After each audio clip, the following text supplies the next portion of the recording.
Hello বন্ধুগণ, welcome to our channel making memories. গত মাসে ফেব্রুয়ারিতে আমার এক বান্ধবীর বিয়ে ছিল লখনৌতে। সো আমরা তারই ফাঁকে লখনৌ পরিক্রমাতে বেরিয়ে পড়ি। Lucknow, the city of Nawab. একবেলা লখনৌ ভ্রমণে আমরা দেখে নিতে পারি Bara Imambara, clock tower, picture gallery, Chhota Imambara. এই সবগুলি ওল্ড লখনৌতে অবস্থিত। সবকটা জায়গায় খুব কাছাকাছি। পায়ে হেঁটে আমরা খুব সহজেই দেখে নিতে পারি। চাইলে রিক্সা করে নিতে পারি, যার কস্ট পড়বে 50 থেকে 80। এই সবকটা প্লেস ঘুরে দেখার জন্য বড়াই ইমামবাড়া থেকে টিকিট নিতে হবে, যার কস্ট 50 টাকা। আর এই বড়াই ইমামবাড়ার ভিতরেই আছে আমাদের ভুল ভুলাইয়া।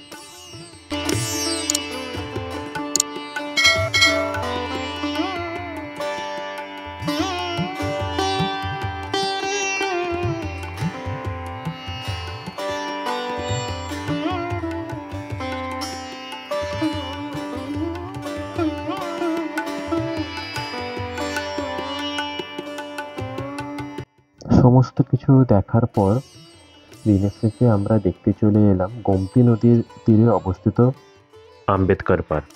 এই পুরো পার্কটাই তৈরি মার্বেল পাথরে এবং পার্কটা দেখতেও খুবই সুন্দর।